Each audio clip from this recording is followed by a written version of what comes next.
নমস্কার বন্ধুরা, কেমন আছেন সবাই? আশা করি সবাই খুব ভালো আছেন। আমি কৃষ্ণা মনস্বী নিরামিষ রান্নাবান্নায় সকলকে স্বাগত জানাই। আজকের রেসিপি হচ্ছে মোচার ঘন্ট বা মোচার ডালনা। আর যারা জানেন না মোচাটা কি, তাদের জন্য বলে দিই। মোচা হচ্ছে কলা গাছের যে ফুল থেকে কলা তৈরি হয়, সেটাকে আমরা মোচা বলে থাকি। দুপুরবেলা গরম গরম ভাতের সাথে যদি এই মোচার ঘন্ট থাকে, তাহলে কিন্তু আর কিছু প্রয়োজন পড়ে না, এক থালা ভাত নিমেষেই শেষ হয়ে যায়। আজকে আপনাদের দেখাবো সেই সুস্বাদু মোচার ঘন্টের রেসিপি। ভিডিওটি স্কিপ না করে সম্পূর্ণ দেখার অনুরোধ রইল। তো চলুন ভিডিওটি শুরু করা যাক। কিন্তু তার আগে বলে রাখি, আমার চ্যানেলে নতুন বন্ধু হয়ে থাকলে অবশ্যই কিন্তু চ্যানেলটা সাবস্ক্রাইব করে পাশে থাকা বেলটা প্রেস করে অল করে রাখবেন। তো মোচাটা আমার হাফ ছাড়ানো হয়ে গিয়েছিল, আমি ভিডিও করতে ভুলে গিয়েছিলাম, অর্ধেকটা বাকি ছিল, তখনই আমি দেখাচ্ছি। এখানে মোচার যে শীষগুলো নিয়েছি, তার মধ্যে পেট থেকে এরকম একটা ডাবু মতো হয়ে থাকে সেটা, আর একটা দেশলাই কাঠির মতো থাকে সেটা ফেলে দিতে হবে। ব্যাস, তাহলে কিন্তু মোচাটা পরিষ্কার হয়ে গেল। এবার একটা বাটিতে নুন আর হলুদ নিয়ে ছোটো ছোটো করে আমি মোচাগুলোকে কুচিয়ে রেখেছি, যাতে কষটা বেরিয়ে যায়। খুব ভালোভাবে হাত দিয়ে চটকে নিতে হবে, যাতে কষটা বেরিয়ে যায়, নালে কিন্তু কালো হয়ে যাবে। দেখতেই পাচ্ছেন কতটা জলটা কালো হয়ে যাচ্ছে। মোচা অনেক রকমের হয়, কাঁঠালি কলার মোচা হয়, কাঁচকলার মোচা হয়, তবে এটা কাঁচকলার মোচা। কাঁঠালি কলার মোচা কিন্তু আরও কালো হয়। তো এখানে ভালোভাবে আমি মোচাটাকে নুন আর হলুদের সঙ্গে চটকে নিয়েছি, যাতে কষটা ভালোভাবে বেরিয়ে যায়। এবার কড়াইয়ে গ্যাস বসিয়ে দিয়েছি, এর মধ্যে দিয়ে দিচ্ছি আমি জল, আর দিচ্ছি এখানে হাফ টিস্পুনের মতো হলুদ গুঁড়ো, আর দিচ্ছি হাফ টিস্পুন নুন। এবার মোচাগুলো যে আমি কেটে রেখেছিলাম, সেটা খুব ভালোভাবে আমি ধুয়ে নিয়েছিলাম। কষোটা জলটা ফেলে দিয়ে চুবড়িতে ছেঁকে রেখেছিলাম, সেটা এই জলের মধ্যে দিয়ে 5 থেকে 7 মিনিট আমি ফুটিয়ে সিদ্ধ করে নেবো, যাতে এতে বাকি যে কষটা আছে সেটাও যেন খুব ভালোভাবে বেরিয়ে যায়। তো এখানে 5-7 মিনিট হয়ে গেছে, আর আমার এখানে মোচাটা ভাপানোও হয়ে গেছে। দেখতেই পাচ্ছেন জলটা কতটা কালো হয়ে গেছে, তার মানে মোচার যে বাকি কষটা ছিল বেরিয়ে গেছে। অবশ্যই এই কষটা কিন্তু বার করে দেবেন আমি যেভাবে দেখালাম, নাহলে কিন্তু তরকারিটাও যেরকম কালো দেখতে হবে, খেতেও কিন্তু তেঁতুটে হবে, একদমই ভালো লাগবে না। এবার এটাকে আমি ছেঁকে নেব, ছেঁকে নিয়ে একটু পরিষ্কার ঠান্ডা জল দিয়ে ধুয়ে নেব। তো কড়াটা পরিষ্কার করে নিয়ে আমি গ্যাসে আবার গরম করতে বসিয়ে দিয়েছি, আর এখানে দিয়ে দিয়েছি 3 থেকে 4 টিস্পুন সর্ষের তেল। সর্ষের তেলেই ভালো হয়, তবে আপনারা চাইলে কিন্তু সাদা তেলও করতে পারেন। তেলটা গরম হয়ে গেলে এর মধ্যে দিয়ে দিচ্ছি ছোট টুকরো করে ডুমো করে কেটে রাখা আলু, যেমন ঘুগনির আলু হয় সেইভাবেই কেটেছি। আর এখানে দিচ্ছি ডুমো করে ছোট ছোট করে কেটে রাখা বেগুন। আলু আর বেগুন আমি একসাথেই ভেজে নিচ্ছি।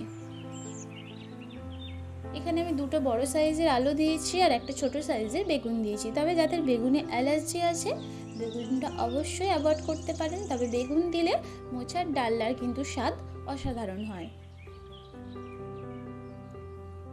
এবার বেগুন আর আলুটা আমি মিনিট 3 ধরে মিডিয়াম টু লো ফ্লেমেতে খুব ভালোভাবে লাল লাল করে একটু ভেজে নেব।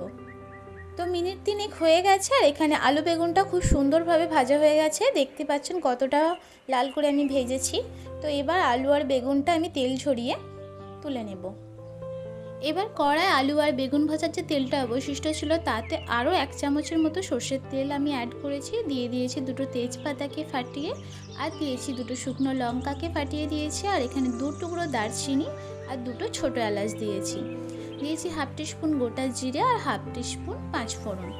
এবার মশলাটাকে লো ফ্লেমে 30 সেকেন্ড একটু ভেজে নেব। যখনই দেখবেন মশলা থেকে একটা সুন্দর গন্ধ বেরিয়ে এসছে, তখনই এখানে দিয়ে দেবেন আদা আর জিরে বাটা। এখানে আমি 2 টুকরো আদা আর হাফ চামচ জিরেকে বেটে রেখেছিলাম, সেটাই দিয়ে দিলাম। আদা জিরেটা খুব ভালোভাবে তেলের সঙ্গে একটু কষিয়ে নেব।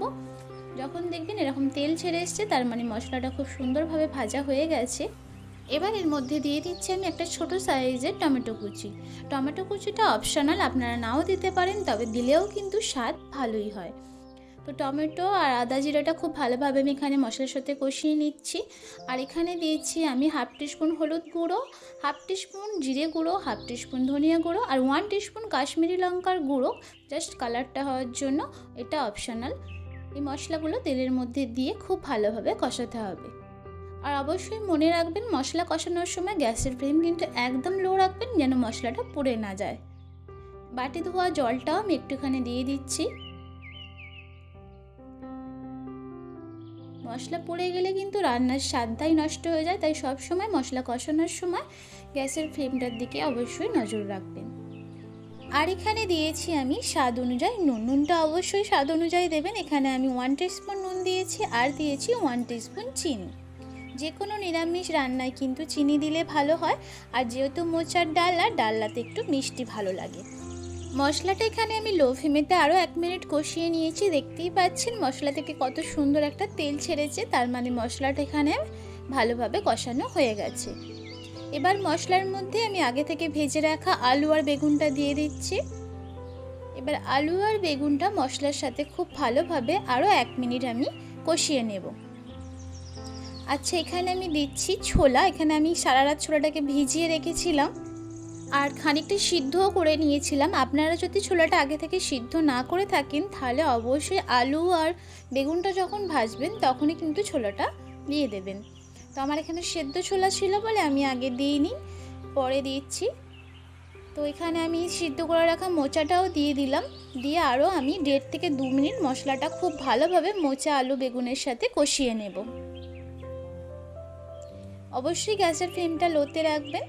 তো এখানে আমার মোচাটা খুব ভালোভাবে কষানো হয়ে গেছে। এখানে আমি দিয়ে দিচ্ছি গরম জল। এখানে আমি 2 গ্লাসের মতো গরম জল দিয়েছি। অবশ্যই গরম জল দেওয়ার চেষ্টা করবেন। ডালনাতে গরম জল দিলে আর যে কোনো রান্নায় গরম জল দিলে কিন্তু স্বাদটা ভালো হয়, তাই এখানে আমি গরম জল দিয়েছি। আপনারা চাইলে ঠান্ডা জলও অবশ্যই দিতে পারেন। তো এখানে 2 গ্লাসের মতো গরম জল দিয়েছি। এবার মিডিয়াম টু হাই ফ্লেমে এটা 5 মিনিট আমি হতে দেব। তো হয়ে গেছে 5 মিনিট। এখানে আমি দিচ্ছি 1 বাটি গরুর দুধ। আপনাদের কাছে যদি গরুর দুধ অ্যাভেলেবেল না থাকে সেক্ষেত্রে আমরা পাউডার দুধও ইউজ করতে পারেন। তো দুধটা দিয়ে আমি ভালো করে একটু নেড়ে দিলাম, দিয়ে আরও এটাকে আমি 5 মিনিট হতে দিয়েছি। দেখতেই পাচ্ছেন ঝোলটা অনেকটা গাঢ় হয়ে গেছে। এবার আলুগুলো আমি একটু চিপে দেখে নিচ্ছি যে সিদ্ধ হয়েছে কি না। হ্যাঁ, সিদ্ধ ভালোভাবে হয়েই গেছে। আর অবশ্যই এখানে নুন ঝালটা একটু টেস্ট করে নেবেন।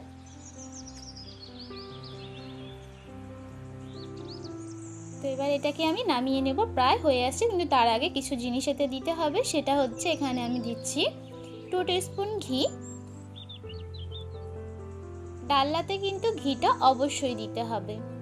আর আপনাদের হাতের কাছে যদি শাহি গরম মশলা থাকে সেটা সামান্য পরিমাণে একটু দিয়ে এটাকে একটু নেড়ে নিয়ে নামিয়ে নেবেন। আমার কাছে ছিল না, সেক্ষেত্রে এটা অসুবিধা হবে না, কারণ এখানে গরম মশলার ফোড়ন আমরা আগে থেকেই দিয়ে রেখেছি। এবার এটাকে আমি নামিয়ে নিচ্ছি। তো দেখতেই পেলেন কত সহজে কম উপকরণে তৈরি হয়ে গেল সুস্বাদু মোচার ঘন্টের রেসিপি। অবশ্যই রেসিপিটি বাড়িতে ট্রাই করবেন। আশা করব রেসিপিটি আপনাদের ভালো লেগেছে। যদি ভালো লাগে থাকে প্রিয়জনদের সাথে অবশ্যই শেয়ার করবেন, আর কেমন হয়েছে কমেন্ট করে আমাকে জানাতে একদমই ভুলবেন না। আর আমার চ্যানেলে যদি নতুন বন্ধু হয়ে থাকেন সমস্ত ধরনের নিরামিষ রেসিপি পাওয়ার জন্য আমার চ্যানেলটা সাবস্ক্রাইব করে পাশে থাকা বেল বাটনটি প্রেস করে অল করে রাখবেন, যাতে আমার চ্যানেলের প্রতিটা ভিডিওর নোটিফিকেশান সবার আগে আপনার কাছে চলে যায়। তো দেখা হচ্ছে নেক্সট ভিডিওতে। সবাই ভালো থাকবেন, সুস্থ থাকবেন। এতক্ষণ ভিডিওটা দেখার জন্য অসংখ্য ধন্যবাদ।